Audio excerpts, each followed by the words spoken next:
नमः ओं विष्णुपदाय कृष्णप्रेष्ठाय भूतले श्रीमते जयपताक स्वामिनिधि नामिने नमः आचार्य पदाय निधाय कृपपदायिने गौरगददामदाय नगरग्रामदारिणे नमः ओं विष्णुपदाय कृष्णप्रेष्ठाय भूतले श्रीमते भक्ति वेदांत स्वामिनिधि नामिने नमस्ते सारस्वते देवी गौरवाणी प्रचारिणे निर्विशेष शून्यवादी वाचात्य देशधारिणे जय श्री कृष्ण चैतन्य प्रभु नित्यानंद श्री अद्वैत गदाधर शिवासादि गौर भक्त वृंदा हरे कृष्णा कृष्णा कृष्णा हरे हरे हरे राम राम राम हरे हरे नारायणं नमस्कृत्यं नरं चैव नरोत्तमं देवीं सरस्वतीं व्यासं ततो जयमुद्रयेत् नष्टप्रायेषु अभद्रेषु नित्यं भागवत सेवया भगवती उत्तमश्लोके भक्तिर्भवति नैष्टकी मुखं करोति वाचालं पुङ्गुं लङ्गायते गिरिं यत्कृपातमहं वन्दे श्रीगुरुं दीनतारिणं परमानन्दं माधवं श्रीचैतन्य ईश्वरम् ॐ नमो भगवते वासुदेवाय ॐ नमो भगवते वासुदेवाय ॐ नमो भगवते वासुदेवाय His Divine Grace Bhakti Vedanta Swami Srila Prabhupada ki jai. Hare Krishna Mataji, யாராவது பாகவத பிரார்த்தனை படிங்க. हरे कृष्ण सुलभ नमस्ते सर्वशास्त्राप्ति पीयूष सर्ववेदैक सत्फला सर्वसिद्धांत रत्नाट्य सर्वलोकैक त्रिप्रदा सर्वभागवत प्राण श्रीमद्भागवत प्रभो कलितावान्तोदितादित्य श्रीकृष्ण परिवर्तिता परमानंद पाठाय प्रेम्णवश्य अक्षरायते सर्वदा सर्वसेव्याय श्रीकृष्णय नमोऽस्तु मे मदेक बंधो मत्संगिन् मद्गुरो मन्महादन मन्निष्ठारक मद्भाग्य मदानंद नमोऽस्तु मे असाधु साधु तो दायिन् अतिनिलोचत कर हाना मुंच कदाचिन्मां प्रेम न कृत्कंतया स्फुरा हरे कृष्ण माताजी हरे कृष्ण हरे कृष्ण मुरलीपेट पढ़िए प्रणाम सुमति ओम नमो भगवते वासुदेवाय ओम नमो भगवते वासुदेवाय ஓம் நமோ பகவதே வாசுதேவாய ஹரே கிருஷ்ணா. எல்லா வேத இலக்கியங்களிலிருந்தும் கடைந்தெடுக்கப்பட்ட வேதங்களின் மிக முக்கியமான ஆன்மீக பழமை மற்றும் எல்லா தத்துவங்களின் முடிவுகளான ஆபரணங்களை கொண்டவரை உலக மக்களுக்கு கொடுப்பவர் மற்றும் வைஷ்ணவர்களின் உயிர் மூச்சாக விளங்குபவரே பகவானே, நீர் கலியுகத்தின் இருளை போக்குவதற்காக வைத்த சூரியன், உண்மையில் நீர் எங்களிடம் திரும்பி வந்த கிருஷ்ணர். ஸ்ரீமத் பாகவதமே, உங்களுக்கு என் பணிவான வணக்கங்கள். உங்களை படிப்பவர்கள் உன்னத ஆனந்தத்தை அடைவார்கள். ஏனெனில் உங்கள் எழுத்துக்கள் அவர்களுக்கு தூய பக்தி தொண்டை பொழிகின்றது. நீங்கள் பகவான் கிருஷ்ணரின் அவதாரமாக இருப்பதால் எப்போதும் அனைவரும் உங்களுக்கு தொண்டு புரிய வேண்டும். ஸ்ரீமத் பாகவதமே, என்னுடைய ஒரே நண்பரே, உடன் இருப்பவரே, என்னுடைய ஆசிரியரே, என்னுடைய மிக பெரிய சொத்துமாகவும் விடுவிப்பவராகவும் இருப்பவரே, என்னுடைய மிக நல்ல பாக்கியம் மற்றும் ஆனந்தமாக இருப்பவரே, என்னுடைய மரியாதை கடந்த வணக்கங்களையும் ஏற்றுக்கொள்ளுங்கள். ஸ்ரீமத் பாகவதமே, புனிதமற்றவருக்கும் புனிதத்தை வழங்குபவரே, மிகவும் வீழ்ச்சி அடைந்தவர்களை உயர்த்துபவரே, என்னை எப்போதும் கைவிட வேண்டாம். கிருஷ்ணருக்கான தூய பக்தி தொண்டருடன் எப்போதும் என் இதயத்திலும் தொண்டையிலும் தோன்றுவீராக. ஸ்ரீமத் பாகவத பிரார்த்தனை ஸ்ரீலா சனாதன கோஸ்வாமி அருளியது. ஹரே கிருஷ்ணா. தேங்க்யூ மாதாஜி. ஹரே கிருஷ்ணா. தேங்க்யூ மாதாஜி. இன்னைக்கு ரொம்ப விசேஷமான நாள். கோவர்த்தன மலையை தூக்குன லீலை, கோவர்த்தன இந்திர விமோகன லீலை நடந்தது. இப்போ இன்னைக்கெல்லாம் கோயில்ல விசேஷமா இருக்கும். கோவர்த்தனம் அவங்க அன்னத்திலேயே ஏற்படுத்துவாங்க.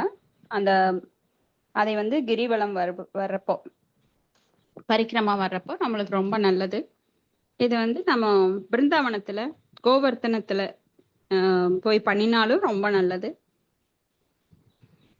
இன்னைக்கு நாம 4வது காண்டம் அத்தியாயம் 7 ஸ்லோகம் 19 படிக்க போறோம். His Divine Grace Bhakti Vedanta Swami Srila Prabhupada ki jai. तदा स्वप्रभया देशां द्योदयन्त्या दिशो दश मुष्यं स्तेज उदानीतस्तार्ष्येण स्तोत्रवाजिना. हरे कृष्णा. ஹரே பழைய கிருஷ்ணா. மொழிபெயர்ப்பு. பகவான் நாராயணர் பெரிய இறக்கைகளை உடைய சோத்திரம் என பெயரிய கருடனின் தோள்களின் மீது அமர்ந்திருந்தார். பகவான் அங்கே தோன்றிய போது எல்லா திசைகளும் ஒளிர்ந்தன. அத்தகைய பேரொளி அங்கிருந்த பிரம்மதேவன் உள்ளிட்ட அனைவரது ஒளியினையும் மங்கச் செய்தது. பொருளுரை. நாராயணர் பற்றிய விளக்கங்கள் வரும் 2 ஸ்லோகங்களில் கூறப்பட்டிருக்கின்றன. ஹரே கிருஷ்ணா. ஹரே கிருஷ்ணா மாதாஜி. இப்ப தக்ஷன் நடத்தின வேள்வி பத்தி பார்த்துட்டு இருக்கிறோம். தக்ஷனோட வேள்வி வந்து சிவபெருமானுடைய அடியவர்கள் வீரபத்திரர் தலைமையாக கொண்டு அந்த பூத கணங்கள் எல்லாம் போய் அங்க மலம் உத்திரம் எல்லாம் பேஞ்சு வேள்வி சாலையில எல்லாத்தையும் களைச்சு விட்டு அந்த வேள்வியில இடைஞ்சல் பண்றாங்க. இப்போ தக்ஷன் வந்து அவரும் கொல்லப்படுறார் வீரபத்திரனால. அவருக்கு ஆட்டோட தலை கிடைக்குது. சிவபெருமான் வந்து மறுபடியும் உயிர்ப்பிக்கிறார். இருந்தாலும் அந்த வேள்வியை நடத்தணுங்கிறதுக்காக எல்லாரும் சிவபெருமானை ஸ்தோத்திரம் பண்ணி அவரை வந்து மகிழ்வித்து அவரை சமாதானம் பண்ணி மறுபடியும் அந்த வேள்வியை ஆரம்பிக்கிறாங்க. அப்ப அந்த வேள்வியில யசூர் வேத மந்திரங்களை எல்லாம் சொல்லும் போது அங்க விஷ்ணு வந்து காட்சி தருகிறார் தக்ஷனுக்கு. எப்படி காட்சி தர்றாருன்னா கருடன் மேல வர்றார். அப்ப கருடனோட இறக்கைகள் அடிக்கும் போது அது ஒரு மந்திரங்களாக அது வந்து அழகிய ஒரு பாடலாக அது வெளிவரும். அப்படி பகவான் வந்து விஷ்ணு வந்து கருடன் மேல வந்து அங்க காட்சி தர்றார். அப்ப பிரம்மதேவர் அங்கெல்லாம் இருக்காங்க. அவங்கெல்லாம் வந்து ஒளி பொருந்தியவர்களா இருக்காங்க. தேவர்களுக்கும் ஒளி இருக்கும், ஆனா குறைந்த அளவுலதான் இருக்கும். ஆனா பகவானுக்கு வந்து 100%. ஆனா தேவர்கள் சத்துவகுணத்தில் இருக்கிறதுனால அவங்க கிட்டையும் அந்த ஆரா என சொல்லப்படும் ஒளிவட்டம் நம்மளுக்குள்ள எல்லாருக்குமே இருக்கு. ஆனா நம்மளுக்கெல்லாம் தெரியாது. யாரெல்லாம் சத்துவகுணத்துல மிக உயர்ந்த நன்மைகளை அதாவது நன்மை அப்படின்னா பகவானுக்கு எப்பொழுதும் தங்கள் பிரார்த்தனைகளை செலுத்தி கொண்டு எப்பொழுதும் சுத்த சத்துவ குணத்தில் இருக்கிறார்களோ அவங்களுக்கெல்லாம் இந்த ஆறாங்கிற ஒளிவட்டம் ரொம்ப பவர்ஃபுல்லா இருக்கும். ஒருத்தர் பார்த்தாலே சொல்லலாம் அவங்க கிட்ட தேஜஸ் அப்படின்னு நல்ல ஒரு அட்ராக்டிவ் பவர் இருக்கும். அவங்கள பார்த்தாலே தெரியும் ரொம்ப அமைதியா சாதுவா சாந்தமா எந்த ஒரு சஞ்சலமும் இல்லாம. அவங்ககிட்ட கோபம் இருக்காது, மகிழ்ச்சியும் இருக்காது, சாந்தமா இருப்பாங்க. அவங்கள பார்த்தாலே பார்த்துக்கிட்டே இருக்கலாம் போல தோணும். அந்த அளவுக்கு தேஜஸா இருப்பாங்க. அவங்க எல்லாம் வந்து அந்த ஒளிவட்டம் அவங்க கிட்ட அதிகமா இருக்கும். நம்ம கிட்டே இருக்கு, ஆனா அது மங்கின அளவுல இருக்கு. நாம உயர்ந்த நிலைக்கு வர வர அதுவும் பிரகாசமாகும். அதனாலதான் நாம சொல்றோம் அடிக்கடி எப்பொழுது சூரியன் உதிக்கின்றதோ அப்பொழுது அந்த இருள் நீங்கி வெளிச்சம் வரும் அப்படின்னு. அப்ப அந்த அறியாமை என்கின்ற இருள் நீங்கி நம்மளுக்கு வந்து அந்த வெளிச்சம் எப்போ உதயமாகும் அப்படின்னா பகவான் வந்து அந்த இடத்துல பிரகாசமா ஜொலிக்கும் போது. ஏன்னா நம்ம கிட்ட மனசுல மாசுக்கள் இருக்கும்போது பகவான் அங்க ஒளிர மாட்டார். அப்ப பகவானை திருப்திப்படுத்தணும் அப்படின்னா நம்ம அந்த மாசுக்களை எல்லாம் அகற்றி விட்டு நம்ம இதயம் தூய்மையாக இருக்க வேண்டும். அப்பொழுது அந்த ஒளி தானாக வரும். அது போல அங்க பிரம்மதேவர்கிட்ட இருக்கு, தேவர்கள்ட்ட இருக்கு, ஆனா அது குறைந்த அளவுல. ஆனா பகவான் வரும்போது அந்த பவர் ஆனது, ஏன்னா அவர் 100% பியோர், தூய்மையானவற்றில் தூய்மையானவர். அதனாலதான் அவர் நாமங்களை நாம் சொல்லும் போது நாமும் தூய்மை அடைகிறோம். இப்ப கங்கையில போய் நீங்க தெரிஞ்சோ தெரியாமலோ காலை வச்சாலோ இல்ல உடல்ல கங்கை நீர் பட்டாலும் நாம் தூய்மை அடைகிறோம். அது போல ஒரு சாக்கடையில விழுந்தா என்னாகும், ஆட்டோமேட்டிக்கா அசுத்தம் ஆயிடுவோம். அது போல நாமெல்லாம் இப்ப அசுத்தத்துலதான் இருக்கிறோம். ஏன்னா இந்த ஜட உலகமானது மாயை என்கின்ற இருளால் மூடப்பட்டிருக்கு 3 இயற்கை குணங்களால. நாமெல்லாம் அந்த இயற்கை குணங்களின் பிடியில தான் இன்னும் இருக்கிறோம். மாயாவின் வசப்பட்டு நாம் பியோராக என்ன ஆகும்னா அந்த இருமைகளை விட்டு வெளிவரும்போது நம்மளுக்கு அந்த பிரகாசம் வெளிப்படும். ஆனா பகவானோட அளவுக்கு இல்ல. எப்படி ஒரு கடல் நீரானது ஒரு சொட்டு நீரும் அதே சுவையுடையதா இருக்கும், ஆனா கடல் முழுதும் அதே சுவையா இருக்கும். எவ்வளவு நீங்க குடிச்சு பாத்தீங்கன்னாலும் அந்த சுவை இருக்கும். அது போல நாம பகவானுடைய பார்ட் அண்ட் பார்சல் அங்கம் அப்படிங்கிறதுனால நம்ம கிட்டையும் பகவானை போல அந்த ஒளி இருக்கு. ஆனா குறைந்த அளவு வேறு. அந்த உணர்வு வந்து ஒரே மாதிரி, ஆனா அளவு வேறு. இப்ப பகவானை போன்ற குணங்களும் நம்ம கிட்டே இருக்கு, ஆனா வெளிப்படாத நிலையில இப்ப மாயனால மறைக்கப்பட்டிருக்கு. இந்த ஸ்லோகம் 20. ஷியாமோ ஹிரண்ய ரசனோ அர்க்க கிரீட ஜுஷ்டோ நீலாக பிரம்மா மண்டித குண்டலாஷ்யக சங்காப்ஜ சக்ரசர சாபகத சர்ம வியக்ரைர்ஹ்ரண்மய புஜைர்ஹிவ கர்ணிகார. ஹரே கிருஷ்ணா ஹரே மாதாஜி, குருஜி அடியன் பிரணாம் படிக்கிறேன். மாதாஜி. ஹரே கிருஷ்ணா. மொழிபெயர்ப்பு. மொழிபெயர்ப்பு. அவரது நிஜம் கருமையானது. அவரது ஆடைகள் பொன்னிறமான மஞ்சள் வண்ணத்தால் ஆகியது. அவர் தலையில் சூடியிருந்த முடி சூரியனைப் போல் தகதகத்தது. அவரது சுருண்ட தலைமுடி கரிய வண்டுகள் போல் கருநீலமாயிருந்தது. அவரது காது குண்டலங்கள் முகத்திற்கு எழில் செய்தன. பொன்னால் ஆன காப்புகளும் வளையல்களும் அணிந்திருந்த தன் 8 கரங்களில் சங்கு, சக்கரம், கதாயுதம், தாமரை மலர், அம்பு, வில், கேடயம் மற்றும் வாள் போன்றவற்றை வைத்திருந்தார். பல்வேறு அழகிய வண்ண மலர்கள் பூத்து குலுங்கிய ஒரு மரம் போன்று அவரது தோற்றம் கண்களை பறித்தது. பொருளுரை. பகவான் விஷ்ணுவின் முகம் இச்லோகத்தில் தேனீக்கள் ரீங்கரித்து வட்டமிடும் அழகிய செந்தாமரை மலரோடு ஒப்பிடப்படுகிறது. பகவான் விஷ்ணு அணிந்திருந்த ஆபரணங்களோ காலை இளஞ்சூரியனை உருக்கி வார்த்தது போன்று சிவந்த பொன்னால் செய்யப்பட்டிருந்தன. காலை இளம்பிரதியினை போன்று எழுந்த அவரது தோற்றம் முழு பிரபஞ்ச படைப்பையும் பாதுகாப்பதற்கானதாகும். அவரது தோள்களில் பல்வேறு ஆயுதங்களும் அவரது 8 கரங்களும் தாமரை மலரின் 8 இதழ்களோடும் இருக்கின்றன. இங்கு குறிப்பிடப்பட்டிருக்கும் அனைத்து ஆயுதங்களும் அவரது பக்தர்களின் பாதுகாப்பிற்குரியவையாகும். பொதுவாக விஷ்ணுவின் 4 கரங்களில் சங்கு, சக்கரம், கதாயுதம் மற்றும் தாமரை மலர் காட்சியளிக்கும். விஷ்ணுவின் 4 கரங்களிலும் இந்த 4 அடையாளங்களும் வெவ்வேறு நிலைகளில் காணப்படுகின்றன. சக்கரமும் கதாயுதமும் அசுரர்களையும் துஷ்டர்களையும் தண்டிப்பதற்கானவையாகும். சங்கும் தாமரை மலரும் பக்தர்களை ஆசீர்வதிக்க பயன்படுபவையாகும். கீதை கூறுகின்றபடி எப்போதும் பக்தர்கள், அசுரர்கள் என 2 வகையான மனிதர்கள் இருக்கின்றனர். பரித்ராணாய சாதுனாம். பகவான் எப்போதும் அசுரர்களை அழித்து பக்தர்களை காத்து தயாராகவே இருக்கின்றார்.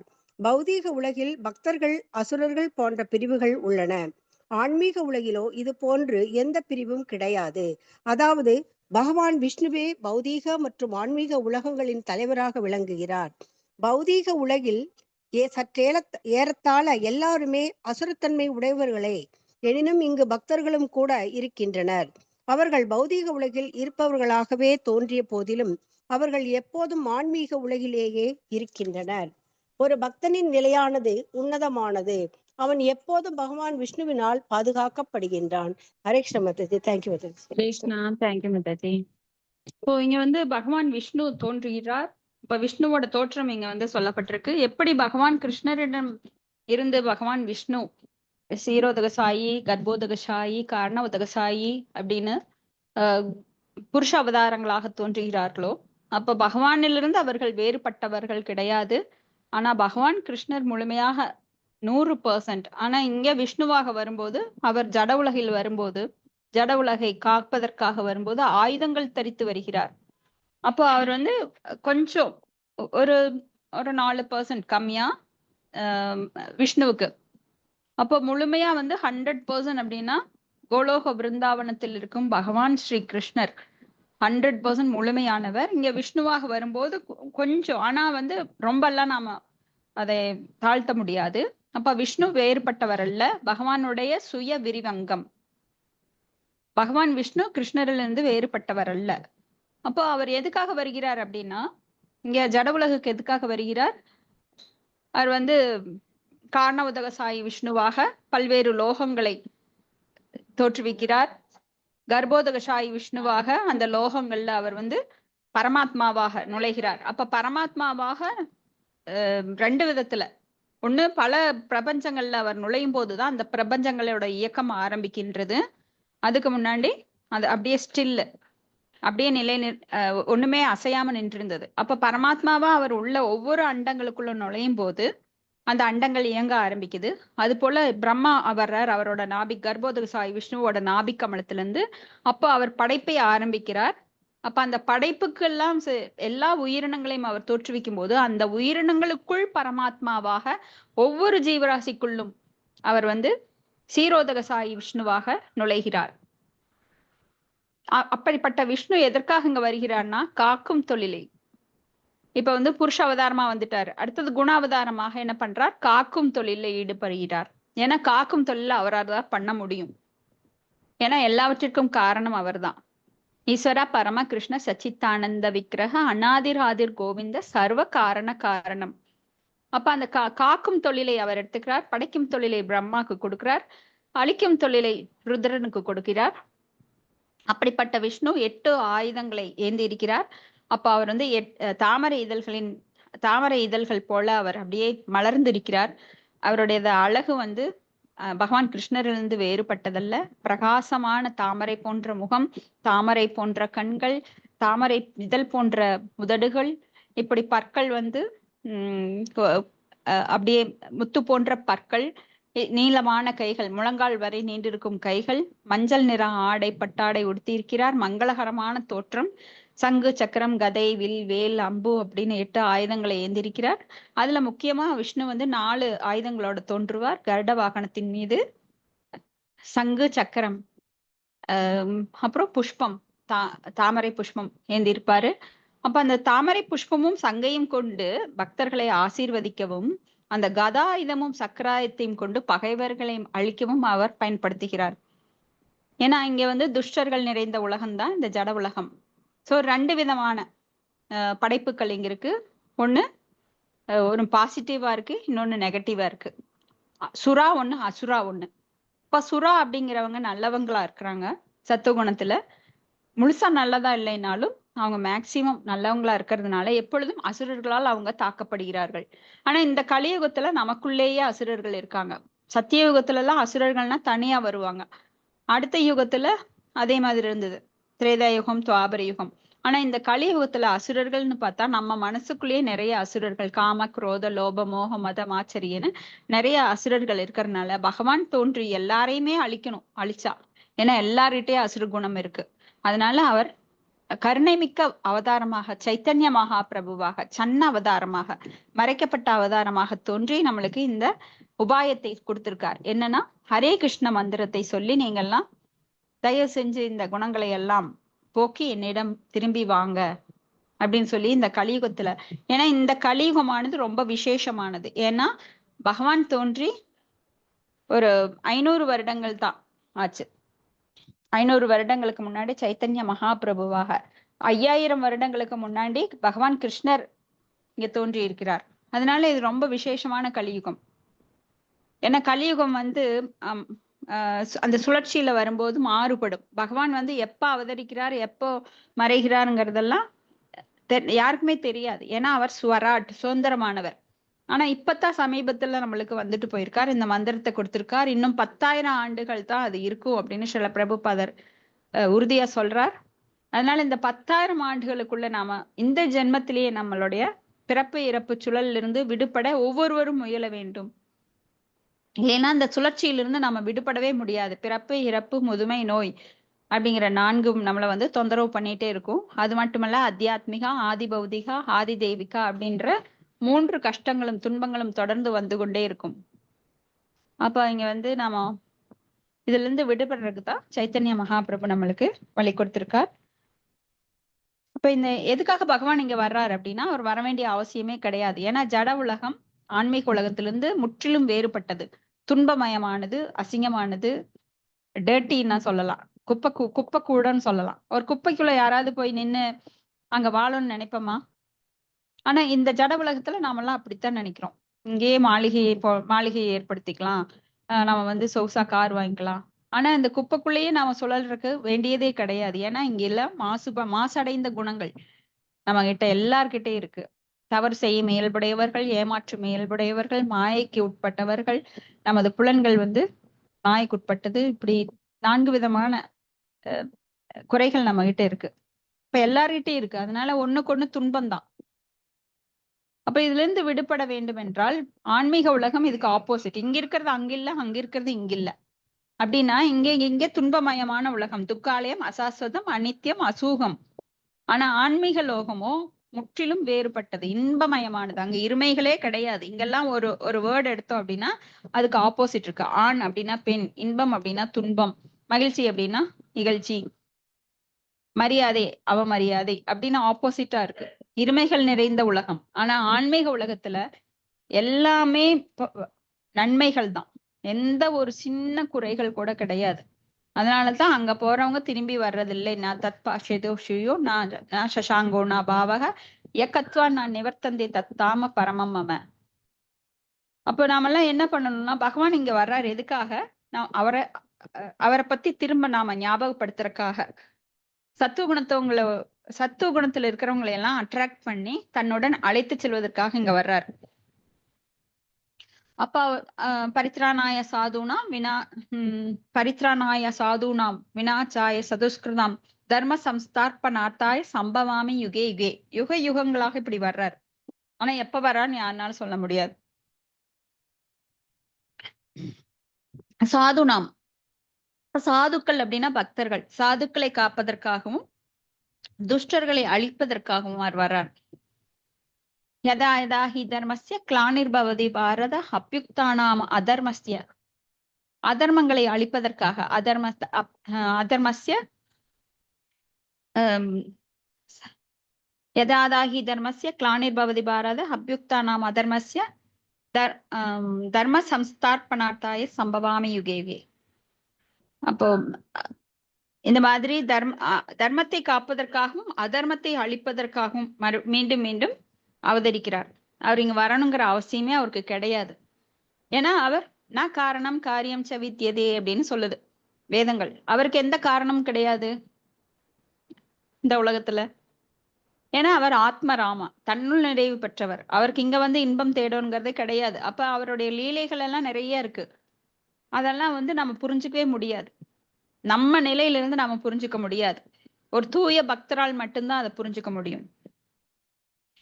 அப்ப இன்னைக்கு வந்து அந்த இந்திர விமோகன லீலை அதை நாம கொஞ்சம் பார்க்கலாம். இன்னைக்கு அந்த இன்னும் ஒரு ஸ்லோகம் படிச்சுக்கலாம் கண்டினியூஸா. பதம் 21. வசசி அருஸ்ரித வதூர்வன மாலி உதார சாஷ ஹாஷவலோக கலயா மயௌ சவிஸ்வம் பார்ஸ்வ பிரம்மத்வியர்ஜன சாமர ராஜஹம்சஹ ஸ்வோத்பத்ர சசீனோபரி ரஜ்யமானஹ. ஹரே கிருஷ்ணா மாதாஜி, நான் படிக்கிறேன் மாதாஜி. ஸ்ரீலட்சுமி மாதாஜி படிக்கிறேன் நான் மாதாஜி. ஹரே கிருஷ்ணா மாதாஜி. ஸ்ரீலட்சுமி மாதாஜி படிக்கிறேன். சரிங்க மாதாஜி, சரிங்க. ஸ்ரீலட்சுமி மாதாஜி. ஹரே கிருஷ்ணா. ஹரே கிருஷ்ணா. ஸ்ரீலட்சுமி மாதாஜி. ஓகே, நீங்க படிங்க மாதாஜி. அவங்க வேலையை மொழிபெயர்ப்பு மற்றும் பொருளுரை. ஆசா பக்திவேதாந்த சுவாமி சில பிரபாத குருதேவிக்கு ஜெய். மொழிபெயர்ப்பு. பகவான் விஷ்ணு பார்ப்பதற்கு மிகவும் எழில் வாய்ந்தவராக இருந்தார். ஏனென்றால் அதிர்ஷ்ட தேவதையான செல்வத்துக்குரிய லக்ஷ்மியும் மலர் மாலையோடு அவர் மார்பில் இடம்பெற்று அணி செய்தாள். உலகம் முழுவதையும் குறிப்பாக பக்தர்களை ஈர்க்கும் புன்னகையினால் அவரது முகம் அழகாக அலங்கரிக்கப்பட்டிருந்தது. இரு அன்னப்பறவைகள் போல் வெண்மையான இரு சாமரங்கள் அவருக்கு இருபுறமும் இருந்தன. அவரது தலைக்கு மேலுள்ள வெண்கொற்ற குடையானது முழு வெண்ணிலவு போல் தோற்றம் அளித்தது. பொருளுரை. பகவான் விஷ்ணுவின் புன்னகை புத்த முகம் இப்பிரபஞ்சத்திலேயே ஈர்க்க வல்லது. பக்தர்கள் மட்டுமல்ல, பக்தர்கள் அல்லாதவர்கள் கூட அதில் மயங்குவர். இச்லோகத்தில் சூரியன், சந்திரன், 8 இதழ்களை உடைய தாமரை ரீங்கரிக்கும் கருவண்டுகள் ஆகிய முறையே வெண் சாமரங்களோடும் வெண்கொற்ற குடையோடும் இரு காதுகளில் அசைந்தாடும் குண்டலங்களோடும் அவரது கரிய மயிர் குழல்களோடும் அழகாக ஒப்பிடப்படுகின்றன. இவை எல்லாவற்றோடும் இணைந்து சங்கு, சக்கரம், கதாயுதம், தாமரை மலர், வில், அம்பு, கேடயம் மற்றும் வாள் என்று அவர் கரங்களில் இருந்தவையும் பகவானது அழகிற்கு அழகு சேர்த்து அங்கிருந்து தக்கன், தச்சன் மற்றும் பிரம்மதேவன் உள்ளிட்ட அனைத்து தேவர்களையும் கவர்ந்தன. ஹரே கிருஷ்ணா மாதாஜி. தேங்க்யூ மாதாஜி.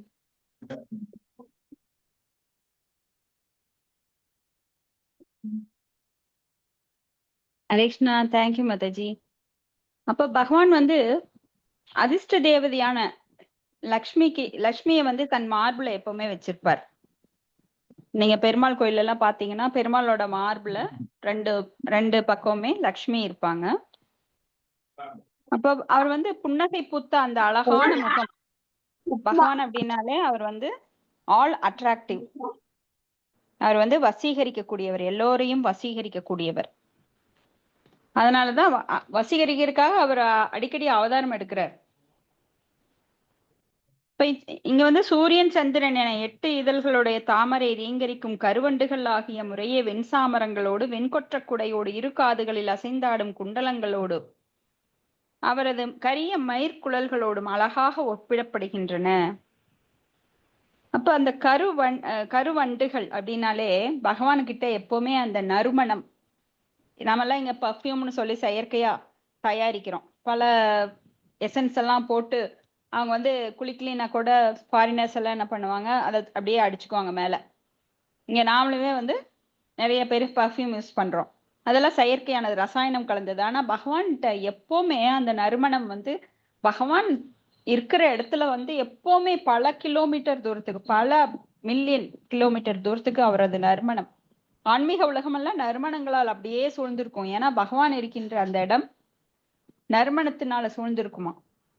அங்க தாமரை மலர்கள், மல்லிகை, ஜாதி முல்லை, இந்த மாதிரி எத்தனை மலர்களோட வாசம் இருக்கோ அத்தனையும் இயற்கையாக அவரிடமிருந்து வெளிப்படும் போது அங்கெல்லாம் அந்த பூக்களை பின்னாண்ட பூக்கள்ல தேனீக்களை சேகரிக்கும் அந்த வண்டுகள் எல்லாம் எப்படி பூக்களை தேடி ஓடுகின்றதோ அது மாதிரி பகவானை வந்து எப்பவுமே அந்த வண்டுகள் சூழ்ந்திருக்குமா. ஏன்னா ஆன்மீக உலகத்துல வண்டுகள் அப்படிங்கிறது கூட பக்தர்கள் தான். அங்க வந்து உயிரற்ற எந்த வஸ்துவும் கிடையாது. ஆன்மீக உலகத்துல எல்லாமே ஜீவன்கள், ஒரு கல்லாகட்டும், மண்ணாகட்டும், மரமாகட்டும், பறவையாகட்டும், செடியாகட்டும், கொடியாகட்டும், எல்லாமே பக்தர்கள். வெவ்வேறு ரூபங்கள்ல பகவானுக்கு அவர்கள் சேவை செய்கிறார்கள். இப்படி அந்த வண்டுகள் வந்து சில சமயம் கிருஷ்ணர் என்ன பண்ணுவாராம், ஆன்மீக லோகத்துல லீலைகள் பண்ணிட்டு இருக்கும் போது அந்த கோபர்கள் கூட ஒளிஞ்சு விளையாடுவாராம். ஆனா கிருஷ்ணர் இருக்கிற இடத்த இவங்க கண்டுபிடிக்கிறதுக்கு ரொம்ப எல்லாம் சிரமப்பட வேண்டியதில்லை. ஏன்னா அந்த இடத்துல ரீங்கார சத்தம், வண்டுகளோட ஓசை கேட்டுட்டே இருக்குமா. அப்ப கிருஷ்ணா சொல்லுவாரு, ஏன் என்ன தொல்லை பண்றீங்க, என்னை ஒளிச்சு விளையாட விடுங்களே, என் பின்னாடி ஏன் நீங்க எப்பவுமே வர்றீங்க அப்படின்னு அப்படியே செல்லமா அந்த வண்டுகளை திட்டு வரான். ஏன்னா வண்டுகள் எப்பவுமே பகவான் பின்னாடி சுத்துறதுனால அந்த கண்டுபிடிக்கிறவங்க அந்த வண்டியோட ரீங்கார சத்தம் இல்ல வண்டுகள் சுத்திட்டு இருக்கிற இடம் போய் டக்குன்னு கிருஷ்ணாவை கண்டுபிடிச்சிருவாங்களாம். இப்படி எப்பொழுதுமே அவர் வந்து கவர்ச்சிகரமானவர். அவர்கிட்ட பக்தர்கள் மட்டுமல்ல, பக்தர்கள் அல்லாதவர்கள் கூட பகவானை பார்த்தவுடன் மயங்கிடுவாங்க. இப்ப அசுரர்கள் எல்லாம் ராவணன் வந்து கம்பராமாயணத்துல நீங்க பார்க்கணும், ராமர் எப்படி வில்லை எடுத்து அந்த அம்ப விடுறாரு, வில்லை எப்படி வளைக்கிறார் அப்படின்னு அழகா அந்த ராவணன் வந்து சொல்லிட்டு இருப்பான். அவ்வளவு ஒரு அழகான கவிதையா அந்த ராவணன் சொல்லிட்டு இருப்பான். ராமரோட அழகும் அவருடைய அவரது தோற்றமும் அவர் வில்ல வளைக்கிறதும், ஆஹா என்ன அருமை, அவரது மேன்மை அப்படின்னு சொல்லி ராவணன் அவரை புகழ்ந்து பேசுவானாம். அரக்கர்கள் கூட ஈவன் பால் கொடுக்கும் போது அந்த அரக்கி கூட சொல்றா, ஆஹா இந்த குழந்தை எவ்வளவு அழகா இருக்கு அப்படின்னு நினைக்கிறா. சோ இந்த மாதிரி பலி மகாராஜாவோட தங்கை அவ கூட நினைச்சாலாம், இந்த மாதிரி ஒரு குழந்தையை நான் வந்து பெத்துக்கணும் அப்படின்னு சொல்லி. அதனாலதான் அவங்களுக்கெல்லாம் சாயுஜ்ய முக்தி கிடைக்குது. சோ ஆன்மீக லோகத்துல தாயாக இருக்கும் பாக்கியம் அவங்களுக்கு கொடுக்கப்படுது. இப்படி அரக்கிகள் கூட அவங்க பகவானோட அழகுல மயங்குறாங்க.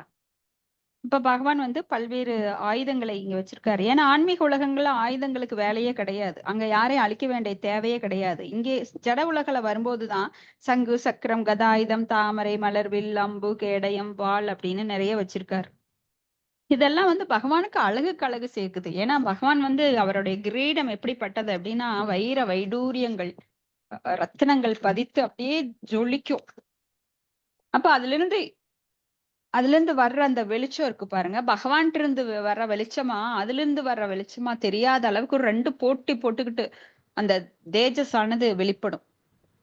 அதனாலதான் வேதங்கள் சொல்லுது, நம்ம ஈஷோபனிஷத்துல படிச்சிருப்போம், தயவு செஞ்சு இந்த ஒளிக்கதிர்களை நீங்கள் எங்களுக்கு வழிவிடுங்கள், அப்பதான் பகவானோட ரூபத்தை பார்க்க முடியும். பிரம்ம ஜோதியை அடைய வேண்டும் என எண்ணுபவர்களுக்கு அது தெரியறது இல்ல, பகவானுக்கு உருவம் இருக்குது பின்னாடி அப்படின்னு. ஏன்னா அவங்க நினைச்சுக்கிறாங்க இந்த ஒளிதான் கடைசி, அந்த ஒளிக்கு பின்னாடி பகவானுடைய அழகிய ரூபம் இருக்கின்றது, பகவான் ஒரு வியக்தித்துவத்தில் இருக்கிறார், தோற்றத்தில் இருக்கிறார், தோன்றாத உருவத்தில் கிடையாது, தோற்றத்துடன் இருக்கிறார் அப்படிங்கிறது தெரியறது இல்லை இந்த அருவவாதிகளுக்கு. ஆனா வேதங்கள் வந்து அழகா பாடுது, தயவு செஞ்சு இந்த ஒளி வெள்ளமே நீ விலகிக்கோ, அப்பதான் நான் பகவானே இதை விளக்குங்க, அப்பதான் உங்கள் ரூபத்தை நாங்கள் காண முடியும் அப்படின்னு. அப்போ பகவான் வந்து அந்த ஆஹ் தோற்றமானது ஏற்கனவே பகவான்கிட்ட வந்து 1000 கோடி சூரியன்கள் பிரகாசமாக ஒளிக்கின்ற அந்த பிரம்ம ஜோதி அப்படிங்கிற ஒளி வெள்ளம் நிறைந்திருக்கு. அப்ப பகவானோட கிரீடங்கள்ல அந்த ஒளி வெள்ளம் பட்டு அது ஆஹ் மறுபடியும் பிரதிபலிக்கின்றது, எதிரொலிக்கின்றது. இப்படி பகவானுடைய ஆபரணங்கள், அவர் வந்து ரத்ன மாலை, வனமாலி, கதி சாங்கி, சங்கி சங்கி சக்ரி சனந்தகி, ஸ்ரீமன் நாராயணோ விஷ்ணு வாசுதேவோ பிரச்சது அப்படின்னு சொல்லி வனமாலைகளை அணிந்திருக்கிறார். அது கூட நிறைய ஆபரணங்கள், அதெல்லாம் வைர வைடூரியங்கள். அந்த ஆபரணங்கள் மேல பட்டு மறுபடியும் அவருடைய உடம்பு ஃபுல்லா, ஏன்னா ரத்ன ஒட்டியானம், கால்ல வந்து பெரிய கொலுசு, ரத்னங்கள் பதித்த கொலுசு, இப்படி எல்லா பக்கமும் ஆபரணங்கள் அதுல பட்டு எதிரொலிக்குது மறுபடியும். அது எப்படி இருக்குன்னா வானவில்லின் கலரை போல பல நிறங்கள்ல அது வெளிப்படுது. என்னென்ன நிறங்கள் இருக்கு வானவில்ல, அப்படி பகவான்கிட்ட இருந்து அந்த ரத்னங்கள்ல இருந்து வெளிவர்ற ஒளி வெள்ளம். ஏற்கனவே அவரும் பிரகாசமானவர், அதுல நகைகள்ல பட்டு அந்த பிரகாசம் வெளிப்படுது, பிரதிபலிக்கிறது, எதிரொலிக்கின்றது. அப்ப அந்த பகவானுக்கு வந்து அந்த ரத்தின குடை, அதுல வந்து பல ரத்தினங்கள் பதிக்கப்பட்டிருக்கு. அங்க இருந்து ஒளி வெள்ளம் அப்படியே சிதறி அடிக்குதான், மழை போல தூவுதான். அது வந்து வானத்துல இருக்கிற தேவர்கள் வந்து மலர் வீசுறாங்க. அந்த மலர்கள் வீசுறாங்களா இல்ல இதுல இருந்து நட்சத்திரங்கள் போல எல்லாம் வெளிப்படுதா, அப்படி ஒண்ணுமே புரியல பாக்குறவங்களுக்கு. பகவான் இருந்து அந்த மலர்கள் அதுவும் வெளிச்சமா தெரியுது. இந்த ஆபரணங்கள்ல இருந்து, ரத்தினங்கள்ல இருந்து வெளிப்படுற அந்த வெளிச்சமும் பூக்களை போல சிதறி அடிக்குது. இப்படி ஒரே அங்க ஜெகஜோதியாக பகவான் விஷ்ணு தோன்றுகிறார். அப்ப இந்த ஒளி வெள்ளம் எல்லாம் சேர்ந்து அவரது பட்டாடையில மஞ்சள் நிறத்துல அதுலயும் பட்டு அதுவும் அது வந்து எதிரொலிக்கின்றது. இப்படி எல்லா ஒளியும் சேர்ந்து அவரோட பாதத்துல கங்கை நீர் வழிவது போல அப்படியே பிரகாசமா வழிஞ்சு ஓடுது. அது கங்கை நீரா அல்லது என்னன்னு யாருக்குமே புரியல. அப்படி அவரது தோற்றம் 1000 கோடி பிரகாசமானது. கோடி சூரியன்கள். எப்படி நம்ம வந்து ஒரு சூரியனை கண்ணால 5 நிமிஷம் பார்த்தாலே நம்மளுக்கு கண் இருண்டு போயிடும். அப்ப பகவானை காண இந்த ஜடக்கண்கள் போதாது. யாரெல்லாம் பகவானை பாக்குறேன்னு விரும்புறாங்களோ அவங்களுக்கெல்லாம் கண்டிப்பா ஞானக்கண்கள் வேணும், ஸ்பெஷலா கண்கள் வேணும். அதான் அர்ஜுனனுக்கு அவர் விஸ்வரூபத்தின் போது கொடுக்கிறார், உனக்கு தனியா என்னோட தோற்றத்தை பார்க்க உனக்கு நான் சக்தி தரேன்னு சொல்லி. நாமெல்லாம் பகவானே வா அப்படின்னு சொன்னா நம்ம கண்ணெல்லாம் கெட்டுரும், பரவாயில்லையா அப்படின்னு சொல்லி பகவான் கேட்பார். ஏன்னா நம்மளுக்கு அந்த தகுதி கிடையாது, இந்த ஜடக்கண்களால் பகவானை காண முடியாது. இப்போ அடுத்த ஸ்லோகம் மாதாஜி, நீங்க ஒரு 2 ஸ்லோகம் படிங்க. தத்தேஜசா, ஸ்லோகம் 23. தத்தேஜசா சதருஜ சன்ன ஜிஹ்வாஷ சாத்வஷாஹ மூர்த்னா திருதாஞ்சலி புடா உபதஸ்துர் அதோஷஜம். ஹரே கிருஷ்ணா. மாதாஜி படிங்க. படிக்கிறேன் மாதாஜி. மொழிபெயர்ப்பு ஸ்ரீலட்சுமி மாதாஜி படிக்கிறேன் நாங்க. படிக்கிறேன் மாதாஜி. பகவான் நாராயணனின் உடலிலிருந்து வீசிய பரந்த ஒளி வெள்ளத்தில் அங்கிருந்த அனைவரும் தத்தமது ஒளி இழந்தனர். அவரவர்கள் பேசுவதை நிறுத்திவிட்டு அமைதி ஆயினர். தங்கள் கரங்களை தலையின் மேல் குவித்த வண்ணம் ஹரே கிருஷ்ண மாதாஜி. பதம் 22 படிச்சிட்டோமா? இல்ல இல்ல மாதாஜி, படிக்கல மாதாஜி. பதம் 22 படிக்கல. சாரி மாதாஜி. நானும் பார்த்தேன். ஓகே. தம் உபாகதம் ஆலஸ்ய சர்வே சூர கணாதயः பிரணேமு சஹௌஷௌதாய பிரக்மேந்திர த்ரயஷ நாயகாக. ஹரே கிருஷ்ணா. மொழிபெயர்ப்பு. பகவான் விஷ்ணு தோன்றியவுடன் அங்கிருந்த பிரம்மதேவன், சிவபெருமான், இந்திரன் உள்ளிட்ட தேவர்கள், கந்தர்வர்கள் அனைவரும் எழுந்து நின்று அவரது திருவடிகளில் விழுந்து தங்கள் மரியாதைக்குரிய வணக்கங்களை தெரிவித்தனர். பொருளுரை. இதிலிருந்து சிவபெருமான், பிரம்மதேவன் இவரை காட்டில பகவான் விஷ்ணுவே முழுமுதற் கடவுள் என்று தெரிகிறது. பிறகு கந்தர்வர்கள், தேவர்கள் மற்றும் பிற உயிர்களை பற்றி என்ன சொல்ல இருக்கிறது? வழிபாட்டில் எம் பிரக்மா வர்ணேந்திர ருத்ரமர்தா என்று சொல்லப்பட்டிருக்கிறது. அதாவது பகவான் விஷ்ணு அனைத்து தேவர்களினாலும் துதிக்கப்படுபவர் என்று. அதுபோல் தியானாவஷ்ய தத்கதேன மனசா பஷ்யந்திம் யோகினகா, அதாவது பகவான் விஷ்ணுவின் வடிவத்தினையே யோகிகள் சிந்தித்து வழிபடுகின்றனர். இவ்வாறு பகவான் விஷ்ணு அனைத்து தேவர்களினாலும் கந்தர்வர்களினாலும் ஏன் பிரம்மா தேவனாலும் சிவபெருமானாலும் கூட துதிக்கப்படுபவர் ஆவார்.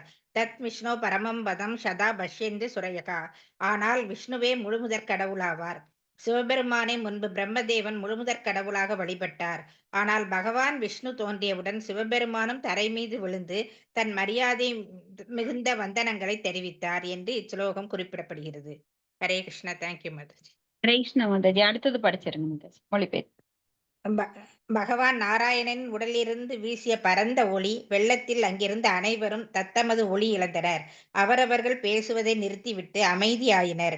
தங்கள் கரங்களை தலையின் மேல் குவித்த வண்ணம் முழுமுதற் கடவுளாகிய அதோட்சருக்கு தங்கள் வணக்கங்களை தெரிவிப்பதற்கு தயாராயினர். ஹரே கிருஷ்ணா மாதாஜி. ஹரே கிருஷ்ணா. அதோக்ஷஜர் அப்படின்னா, தேங்க்யூ மாதாஜி. அதோக்ஷஜர் அப்படின்னா முழுமுதற் கடவுள் அப்படின்னு அர்த்தம். அப்போ அதோக்ஷஜரான அந்த நாராயணருக்கு சிவபெருமான், பிரம்மதேவர், தேவர்கள் என எல்லோருமே வணக்கம் செலுத்துறாங்க. சோ இதுல இருந்து என்ன தெரியுது அப்படின்னா, சிவபெருமானும் எப்பொழுதும் விஷ்ணுவை குறித்த தியானத்தில் ஈடுபட்டு கொண்டிருக்கிறார். இப்ப காசியில விஸ்வநாதர் என்ன பண்றாருன்னா, ராமநாமம் சொல்லிக்கொண்டு எப்போதும் தியானத்தில் அமர்ந்திருக்கிறார். அங்க வர்ற ஜீவராசிகளுக்கு அவர் கருணை கொடுத்து அந்த ராமநாமத்தை சொல்லி அவங்களுக்கெல்லாம் பகவானோட லோகத்துக்கு அனுப்பி வைக்கிறாரு. நாம கேள்விப்பட்டிருக்கோம் இல்லைங்களா? அப்போ எல்லா வேதங்களும் அதைத்தான் உறுதிப்படுத்துது, முழுமுதற் கடவுள் பகவான் விஷ்ணுவே. அப்போ சில சமயம் பார்வதி தேவி சந்தேகம் இந்த ஜனங்கள்லாம் வேற வேற தெய்வங்களை, பல தேவர்களை வழிபடுறாங்களே, இதுல எந்த வழிபாடு சிறந்தது அப்படின்னு சொல்லி பத்ம புராணத்துல சிவபெருமானிடம் கேக்குறாங்க. அப்ப சிவபெருமானே சொல்றாரு, முக்தி பிரதாதாம் சர்வேசாம் விஷ்ணுர் ஏவன அசம்சயக. அது மட்டுமல்ல, ஆராதனாம் சர்வேசம் விஷ்ணுர் ஆராதனாம் பரம் தஸ்மாத் பரதரம் தேவி ததியானாம் சமர்ஜனம். அப்போ ஆராதனைகளில் மிக உயர்ந்தது விஷ்ணு ஆராதனா பரம், உயர்ந்த வழிபாடு விஷ்ணுவோட வழிபாடு தான் அப்படின்னு உறுதிப்படுத்துறாரு. ஏன்னா பகவான் விஷ்ணு தான் முழுமுதற் கடவுள். ஏன்னா அவர் கிருஷ்ணரிலிருந்து வந்தவர், கிருஷ்ணரிலிருந்து மாறுபட்டவர் அல்ல. கிருஷ்ணரே ஜட உலகுக்கு விஷ்ணுவாக அவதரித்து நம்மை காக்கும் தொழில ஈடுபட்டிருக்கார். அப்போ இங்க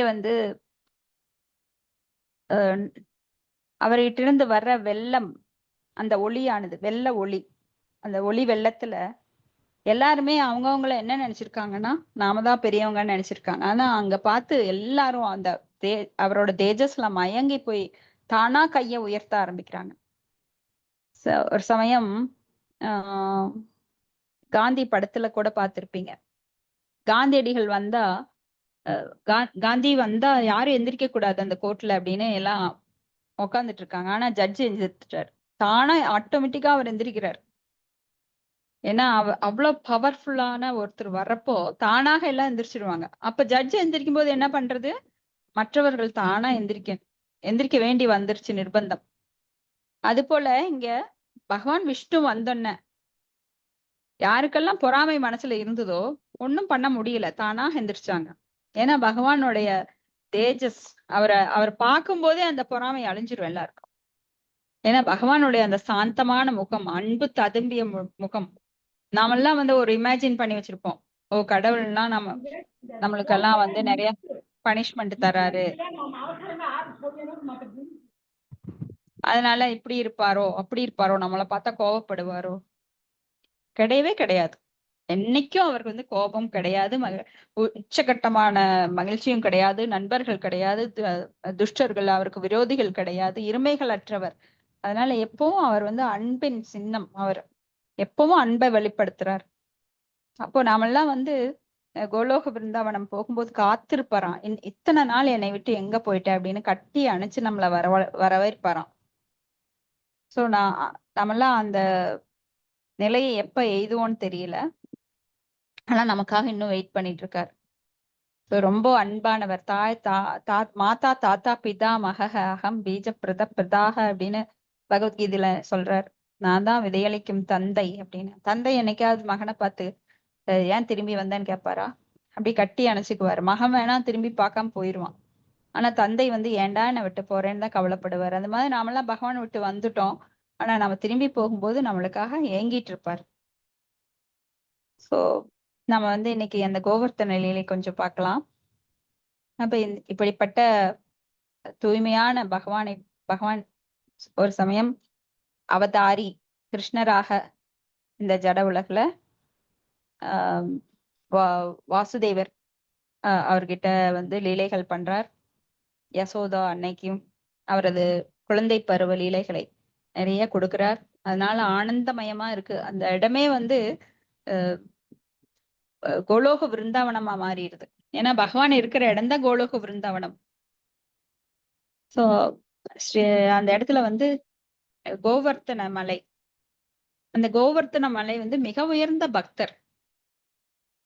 ஸ்ரீமதி ராதாராணியே அவங்க வந்து சொல்றாங்க, கோவர்த்தனம் வந்து மிக உயர்ந்த பக்தர், பகவானுடைய பிம்பம் அப்படின்னு சொல்றாங்க. சோ அந்த கோவர்த்தன மலை அது அங்க வந்து பசுக்கள் மனிதர்களுக்கும் சரி விலங்குகளுக்கும் சரி அது அடைக்கலம் கொடுக்கின்றது. அப்ப அங்க வந்து பசுக்கள் மேயறதுக்கு பசும் புற்கள் நிறைந்திருக்கும், நீர்வீழ்ச்சிகள் இருக்கும், பசுமையா இருக்கும், ஆனந்தமா இருக்கும் அந்த இடம். அந்த இடத்துலதான் பசுக்கள் எல்லாம் பகவான் போய் ஓட்டிட்டு போய் தன்னுடைய நண்பர்களோட மாடு மேய்ச்சாராம்.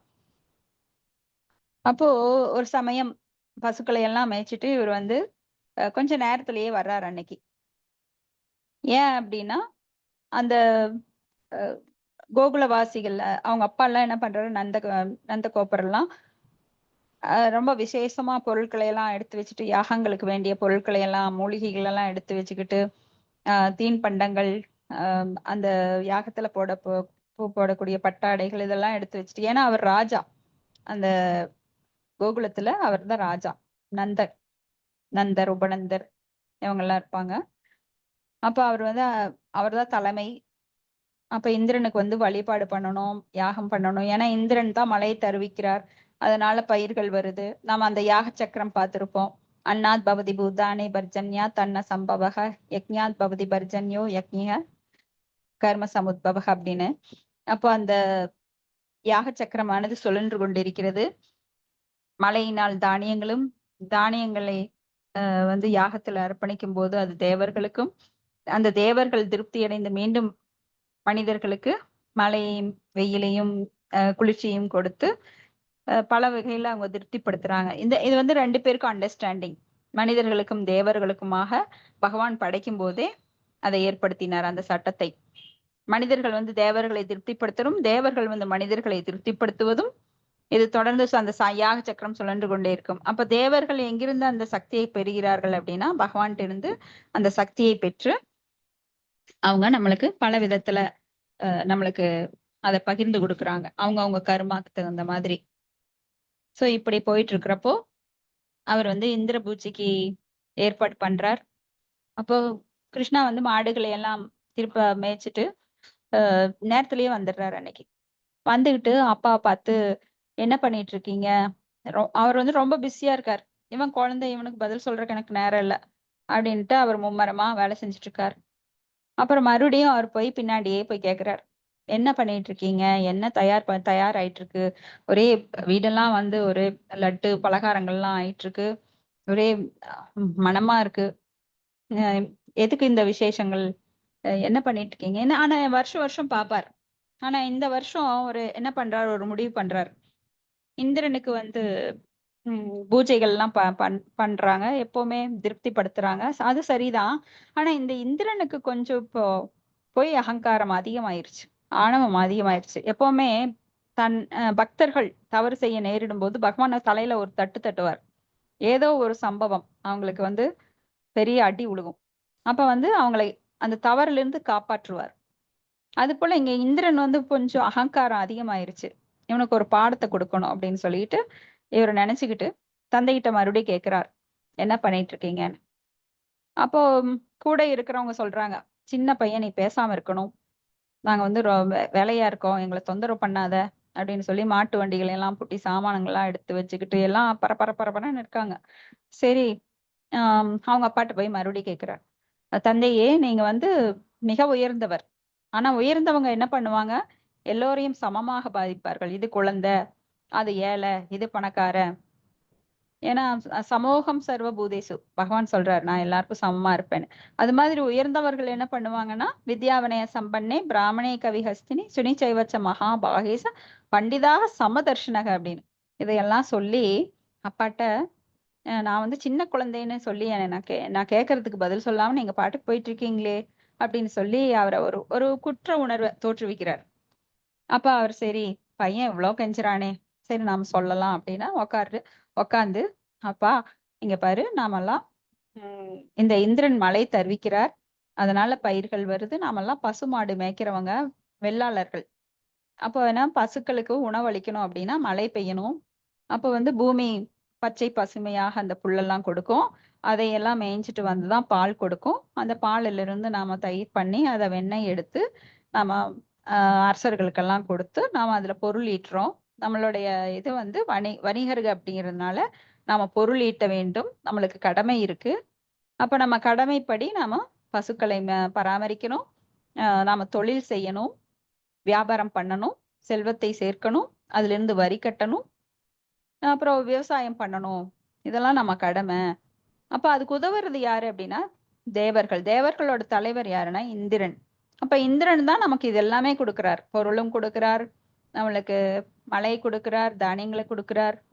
அந்த சந்திரனோட குளிர்ச்சி எங்கிருந்து வருது, இந்திரனோட சபையில இருக்கிற சந்திரனிட்ட இருந்து வருது. சோ அவங்களுக்கெல்லாம் நன்றி சொல்றதுக்காக அவங்க தலைவருக்கு நம்ம வந்து யாகங்கள் செய்து அவரை திருப்திப்படுத்தணும். இதுதான் வேதங்கள்ல சொல்லப்பட்டிருக்கு அப்படின்னு சொல்லி விளக்கமா சொல்றார். இதையெல்லாம் கேட்டுட்டு இருந்தார் பகவான். கிருஷ்ணர் கேட்டுட்டு, சின்ன குழந்தை தானே, சரி ஓரளவு சொல்லலாம், புரிஞ்சா புரியட்டும் அப்படின்னு சொல்றார். அப்போ கிருஷ்ணா வந்து தர்க்கம் பண்றார். இப்ப வந்து 6 விதமான தத்துவங்கள் சொல்லியிருக்காங்க. வைசேசிக தத்துவம், தர்க்க சாஸ்திரம், அதாவது கௌதமர் சொன்னார் தர்க்க சாஸ்திரம். வைசேசிக தத்துவம் வந்து கணாதர் சொல்றார். அஷ்டாங்க யோகம் வந்து பதஞ்சலி முனிவர் சொல்றார். சாங்கிய தத்துவம் கபிலர் சொல்றார். கர்ம மீமாம்சா தத்துவம் ஜெய்மினி முனிவர் சொல்றார். அப்ப இந்த மாதிரி வேதங்களை எல்லாம் தொகுத்தெழுதவர் வியாசதேவர். அப்ப வியாசதேவர் அஷ்டவக்ரர் ஒரு கொள்கை சொல்றாரு, அது என்னன்னு தெரியல.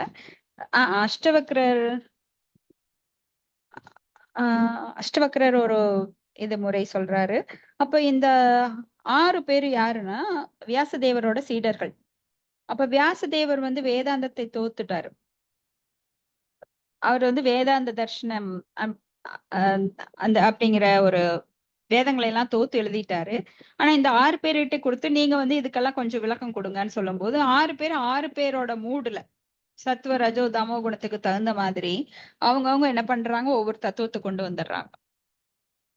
சோ இது ஏன் இப்படி பண்றாரு, குழப்பறாரு? இவரே தோத்துட்டாரு வேதங்களை. அப்படி ஏன் 6 பேர்கிட்ட கொடுத்து 6 பேர் 6 விதமா சொல்லி ஏன் மக்களை இப்படி குழப்பணும்? ஏன்னா மக்கள் ஒரே நிலையில் இல்ல, பலவிதமான மக்கள். அவங்க எல்லாம் ஒரே கொள்கைக்கு பின்பற்ற மாட்டாங்க. இப்ப நான் ஒண்ணு சொல்றேன்னா எனக்கு இது ஒத்து வரல, நான் வேற மாதிரி போறேன்னு ஒன்னொருத்தர் வந்து வேற மாதிரி போவாங்க. சோ ஒவ்வொருத்தரோட குணத்துக்கு தகுந்த மாதிரி யார் வேணா எதை வேணா பிக் பண்ணிக்கலாம். ஆனா உயர்ந்தது எது அப்படிங்கிறத நாம தான் முடிவு பண்ணுவோம். ஏன்னா நம்மளுக்கு கொடுக்கப்பட்ட சுதந்திரத்தை வைத்து நாம உயர்ந்த ஒன்றைத்தான் தேர்ந்தெடுக்கணும். ஆனா எனக்கு உயர்ந்த ஒன்றை தேர்ந்தெடுத்தா அதுக்கு வந்து நான் அவ்வளவு கட்டுப்பாட்டு விதிகளை எல்லாம் கடைபிடிக்க முடியாது. நான் வந்து இங்க உலகுக்கு வந்ததே இன்பத்தை அனுபவிக்கிறதுக்கு, அதுக்கு ஏன் எனக்கு தடா பண்றீங்க அப்படின்னு நாம கடவுளை பார்த்தே கேட்போம்.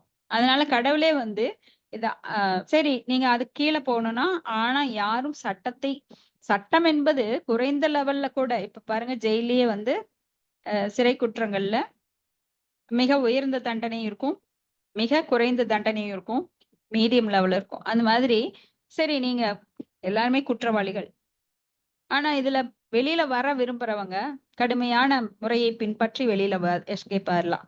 இல்ல நான் இங்கேயே இருந்து அனுபவிக்க விரும்புறேன் அப்படின்னா அதுக்கும் சட்டம் இருக்கு. அட்லீஸ்ட் அந்த சட்டத்தையாவது நீ மதிச்சு நடந்தால் மட்டுமே நீ வந்து பாவங்களை சம்பாதிக்காம தப்பிச்சுக்கலாம். இல்லைன்னா நீ பாவங்களை சேர்க்கணும், கடுமையான தண்டனை இருக்கும் அதுக்காக அப்படின்னு சொல்லி சட்டங்களை ஏற்படுத்தி கொடுக்கிறார். சோ பகவான் வந்து தர்மம் தூ சாக்ஷாத் பகவத் பிரணீதம். தர்மத்தை தோற்றுவித்தவர் அவர்தான். வேதைச சர்வர் அகம் வேத வேத்யோ வேதாந்த கிருத் வேதவித் ஏவச்சாகம் அப்படின்னு வேதங்களை கொடுத்தவரும் அவர்தான். வேதங்களால் புரிந்து கொள்ளப்பட வேண்டியவரும் அவர்தான். வேதங்களை அறிந்தவரும் அவர்தான். தோற்றுவித்தவர், அறிந்தவர், வேதங்களால் புரிந்து கொள்ளப்பட வேண்டியவரும் அவர்தான். ஆனா அவரை தவிர யாரும் முழுசா புரிஞ்சுக்க முடியாது. எத்தனை பெரிய ஒரு படிப்பாளியா இருந்தாலும். சோ இங்க வந்து பலவிதமான தத்துவங்கள் அதையெல்லாம் முன்வைக்கிறார். இல்ல நாம இப்ப வந்து இந்திரனை ஏன் வழிபடுறோம்? அப்படி வழிபட வேண்டியது இல்லையே. ஏன்னா நாம வந்து குணங்களால செயல்படுறோம். நாம வந்து குணங்களோட அடிப்படையில தானே செயல்படுறோம். அப்புறம் எதுக்காக இந்திரன் தர்றாரு அப்படின்னு நீங்க சொல்றீங்க அப்படின்னு தர்க்கத்தை முன்வைக்கிறார். அப்புறம் இன்னொரு சமயம் என்ன சொல்றார்? நாம கர்மங்களின் அடிப்படையில, இப்ப நான் செய்கின்ற கர்மத்தின் அடிப்படையில தான் நான் செயல்படுவேன். ஏன்னா கர்மங்கள் தான் நம்மளுக்கு சுபாவங்களை கொடுக்குது. அந்த சுபாவத்தோட அடிப்படையில வந்து நாம செயல்கள் செய்யறோம் அப்படின்னு சொல்றார். இப்படி அவர் வந்து திரும்ப திரும்ப இந்த தேவர்களுக்கு எப்படி நாம கடன் பட்டவங்க? ஏன்னா தேவர்களுக்கு யார் அந்த சக்தி தர்றா? முழுமுதற் கடவுள் தானே தர்றாரு அப்படின்னு சொல்லி இப்படி பலவிதமா அப்பா கூட தர்க்கம் பண்றாரு. அப்புறம் கடைசியில அவரே வந்து கன்ஃபியூஸ் ஆயிடுறாரு. இந்த சின்ன குழந்தை எப்படி இவ்வளவு தத்துவங்களை பேசுறான்? அங்க இருக்கிறவங்களுக்கு எல்லாருக்கும் ஆச்சரியம். அப்போ நந்த மகாராஜ் நினைச்சு பாக்குறாரு. கிருஷ்ணர் பிறந்தப்போ அவரோட குருவான கர்க்க முனிவர் சொல்றார், இவர் வந்து கடவுளுடைய ஒரு பிரதிநிதி. பகவானுக்கு நிகரா வந்து உங்க பையன் எல்லாரையும் காப்பாத்த போறான். உங்களுக்கெல்லாம் மகிழ்ச்சி அளிக்க போறான். கடவுளோட ஒரு அம்சம் அப்படின்னு சொல்லியிருக்காரு. ஆனா இவர் கடவுளாவே பார்க்கல. ஏன்னா அந்த யோகமாயி சக்தியினால அவங்க மூடப்பட்டிருக்காங்க. ஏன்னா கடவுளா பார்த்தா எடுத்து பூஜை ரூம்ல உட்கார வச்சு அவருக்கு அபிஷேகம் பண்ண ஆரம்பிச்சிருவாங்க. அப்ப கடவுள் வந்து அந்த ஆனந்தத்தை அனுபவிக்க முடியாது. மகனா வந்து நேச்சுரலா இயற்கையா தாயோட அன்பை பெற வேண்டும். அவங்க அடிக்க ஓடி வர்றாங்க, உரல்ல கட்டி வைக்கிறாங்க. இதெல்லாம் கடவுள் நினைச்சா எப்படி பண்ண முடியும்? எப்பவுமே சாப்பாடு கூட கொடுக்க மாட்டாங்க. பிரசாதம் அப்படியே எடுத்து நாம பண்ற மாதிரி சுவாகா பண்ணிட்டு போயிருவாங்க. அப்ப வந்து பகவான் யோகமாயினால தன்னை மறைச்சுக்கிறார். இப்படி அப்பாட்ட வந்து பலவித தர்க்கங்கள் பண்ணிட்டு இருக்கார். கடைசியில என்ன அவர் வந்து விடாப்பிடியா தர்க்கம் பண்ணி தேவேந்திரனுக்கு கொடுக்க வேண்டிய அவசியம் கிடையாது. ஏன்னா இந்த கோவர்த்தனம் தான் நம்ம பசுக்களுக்கு பசும் புல்லை தருகிறது. அதுதான் நீர்வீழ்ச்சியிலிருந்து நீர் தருது. நம்ம காப்பாத்துறதே இந்த கோவர்த்தனம் தான். அப்ப இந்த கோவர்த்தனத்துக்கு நீங்க பூஜை செய்யணும் அப்படின்னு சொல்லி அவர் வாதாடுறார்.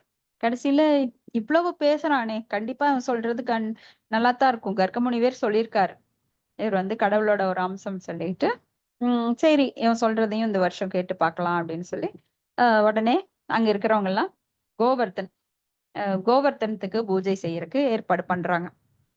நிறைய பலகாரங்கள், அன்னங்கள், பூக்கள், மூலிகைகள், யாகத்துக்கு வேண்டிய எல்லா ஏற்பாடும் பண்ணி அடுத்த நாள் கோலாகலமா ஊரெல்லாம் கூடி ஒரே திருவிழா. அங்க எல்லாரும் போய் இப்போ பொங்கல் வச்சு மாலைகள் எல்லாம் கோவர்த்தனத்துக்கு போட்டு படைப்புகளை எல்லாம் கொடுத்து கோவர்த்தனத்தை வழிபடுறாங்க. அப்ப கோவர்த்தனம் வந்து உடனே அந்த பிரசாதங்களை எல்லாம் நான் அக்செப்ட் பண்றேன் அப்படின்னு சொல்லி தன்னை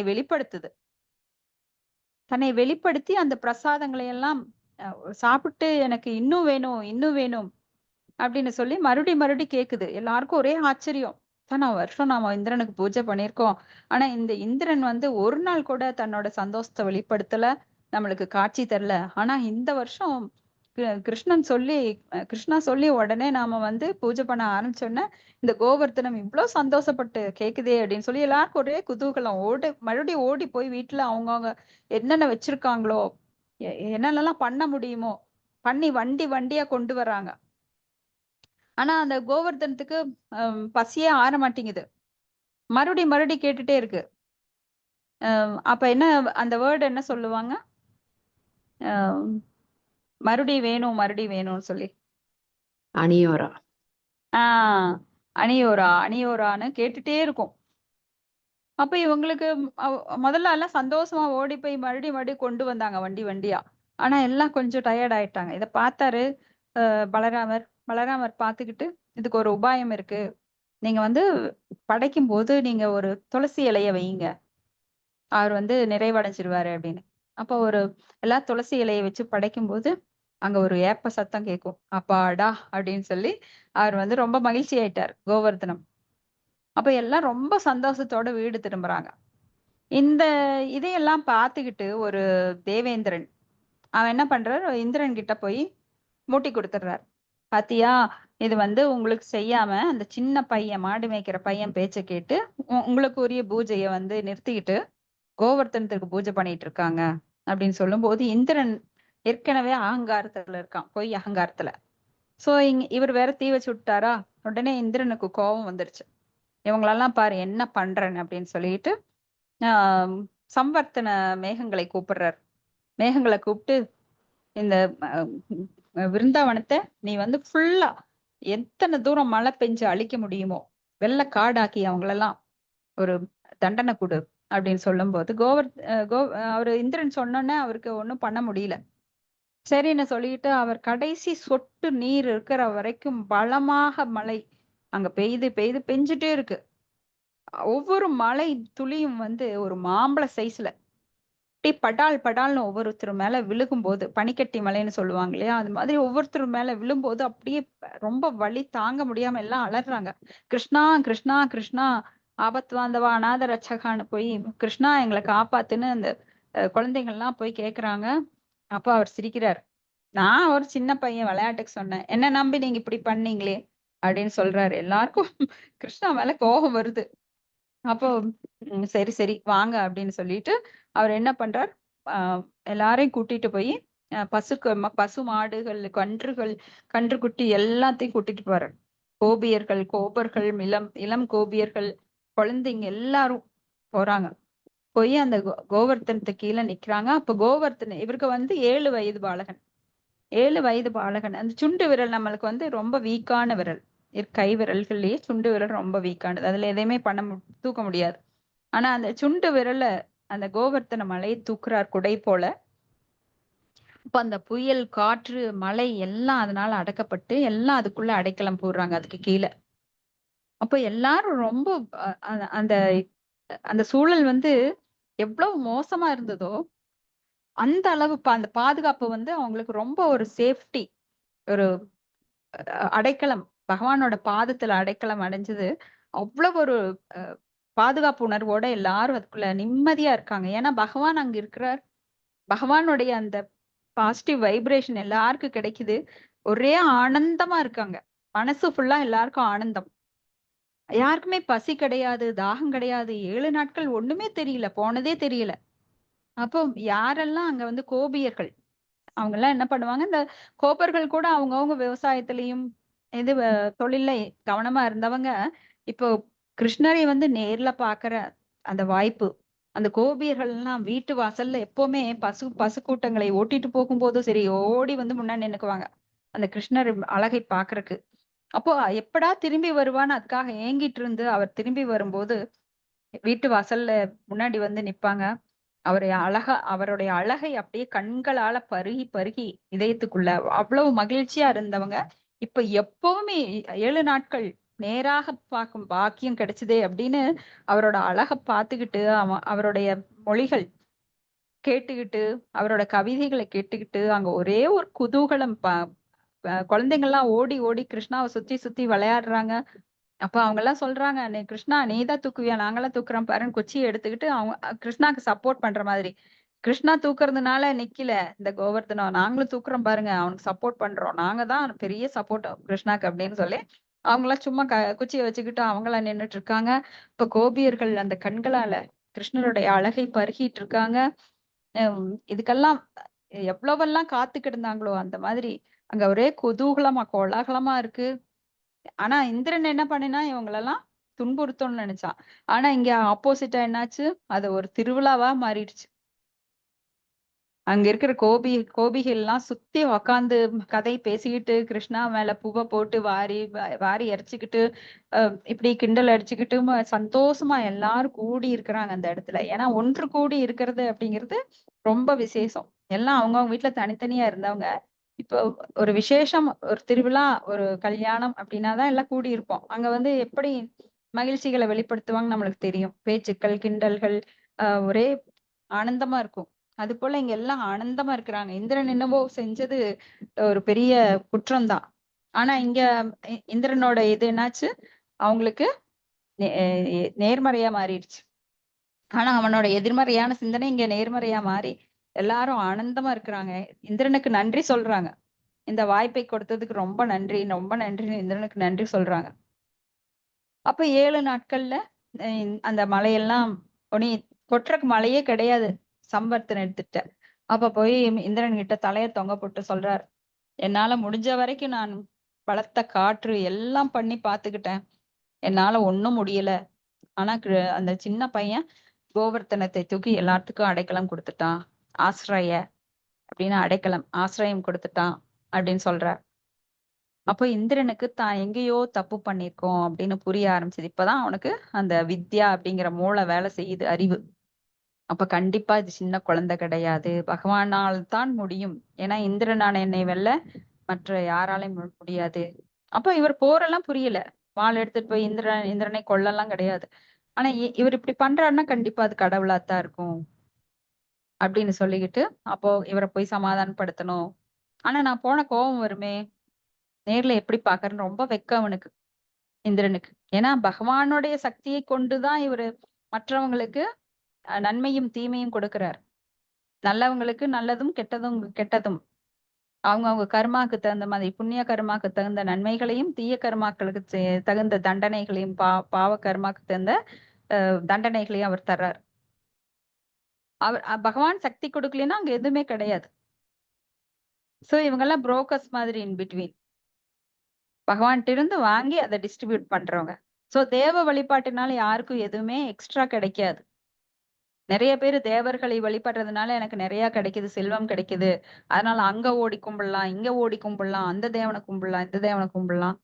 அப்ப வேதங்கள்ல வந்து பலவிதமான யாகங்கள் விதிக்கப்பட்டிருக்கு. ஏன்னா வேதங்களோட மலர் சொற்கள்ல மயங்கி மக்கள் என்ன பண்றாங்கன்னா கர்ம காண்டத்தை பின்பற்றுறாங்க. எது கொடுத்தா எது கிடைக்கும், பலன் கருதும் செயல்ல ஈடுபடுறாங்க. ஆனா அதெல்லாம் வந்து அவங்க முன் செய்த புண்ணியத்தின் விளைவு. போன ஜென்மத்துல செய்த நல்ல காரியங்களை இந்த ஜென்மத்துல அனுபவிக்கிறாங்க. இந்த ஜென்மத்துக்குரியதை அடுத்த ஜென்மத்துல அனுபவிப்பாங்க. சோ இதெல்லாம் நாமளா கொடுத்து நாமளா வாங்குறது. சோ இப்படிப்பட்டவங்களுக்கு ஒண்ணுமே புரியாது. இவங்க வந்து தேவ வழிபாட்டுலதான் ஈடுபட்டிருப்பாங்க. அப்போ அந்த வந்து துபல தேசம் தத்பவதி அல்ப மேதசாம், இவங்க எல்லாம் அல்ப மேதசான்னு சொல்றப்படுற ஒரு சிற்றறிவுடையவர்கள், தேவ வழிபாட்டுல ஈடுபடுறவங்க. அப்ப இதை கூட நான் நந்தருக்கு சொல்றார். நந்த மகாராஜாக்கு கிருஷ்ணா சொல்றார், இந்த தேவ வழிபாட்டுல ஈடுபடுறதெல்லாம் முட்டாள்தனம், ஏன்னா இதெல்லாம் கர்ம காண்டம். ஆனா கோவர்த்தனை வழிபடுங்க, பகவானுடைய வம்சம் அப்படின்னு சொல்றாரு. ஏன்னா ஸ்ரீமதி ராதாராணி இங்க வர்றப்போ என்ன சொன்னாங்களாம், கோவர்த்தனம் இருந்தா தான் நான் வருவேன், இந்த ஜட உலகத்திற்கு நான் வருவேன்னு சொன்னாங்களாம். கங்கா வேணும் எனக்கு, அது போல கோவர்த்தனம் வேணும் அப்படின்னு சில கண்டிஷன் எல்லாம் வச்சங்காட்டிக்கு தான் ராதாராணி இங்க வந்தாங்க. அதை கிருஷ்ணா முதலே கொண்டு வந்துட்டார், கோவர்த்தனத்தையும் பிருந்தாவனத்தையும் இங்க கொண்டு வந்துட்டார். அதனாலதான் ஸ்ரீமதி ராதாராணியும் இறங்கி வந்தாங்க. சோ கிருஷ்ணர் வரும்போது ராதாராணியும் இங்க வந்தாங்க. இப்படி இந்திரன் வந்து வெக்கப்பட்டுக்கிட்டு என்ன பண்ணானா, அவர் வந்து அந்த பசுவை கூட்டிட்டு வந்தாராம் கீழே. பகவானுக்கு பிடிச்ச அந்த பசுவை கூட்டிட்டு வந்து அந்த பசுவோட பின்னாடி ஒளிஞ்சுக்கிட்டாராம். அப்புறம் பகவான் வந்து அந்த பசுவை பாக்குறாரு. தேவலோகத்துல இருக்க வேண்டிய பசு எப்படி நீ இங்க வந்த அப்படின்னு கேட்டுட்டு பார்க்கும்போது இவர் பின்னாடி இருந்து வெளிப்படுறாரு இந்திரன். ஓ நீ உன்னோட வேலை தானா அப்படின்னு சொல்லிட்டு அந்த பசு வந்து பகவானுக்கு ரொம்ப பிரியமானது. கோ பிராமண ஹிதாயச்ச, பிராமணர்களும் பசுக்களும் பகவானுக்கு ரொம்ப பிரியமானவை. அப்ப பசுவை பார்த்தோன்னா அமைதி அடைஞ்சிட்டார். அதனால இந்திரனையும் மன்னிச்சிட்டார். அப்ப இந்திரன் வந்து பல பொருட்களை கொண்டு அங்க வந்து பூஜை புனஸ்காரம் எல்லாம் பண்ணி அவர்கிட்ட மன்னிப்பு கேட்டுட்டு மறுபடியும் இந்திரலோகம் போயிடுறார்.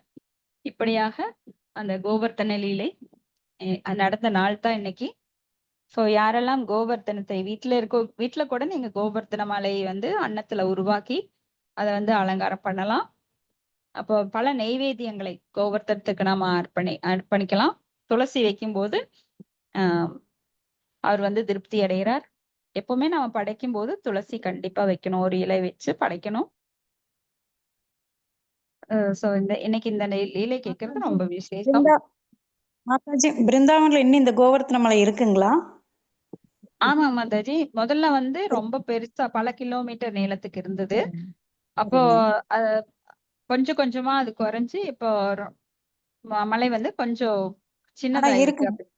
ஆனா இருக்கு. ஆமா, இப்பவும் கோவர்த்தன பரிக்கிரமா நடக்குது. இப்பெல்லாம் ரொம்ப இன்னைக்கு ரொம்ப விசேஷம். நிறைய பேர் பரிக்கிரமா பண்ணிட்டு இருக்காங்க. கிரிவலம் வர்றாங்க மாதாஜி, கிரிவலம்.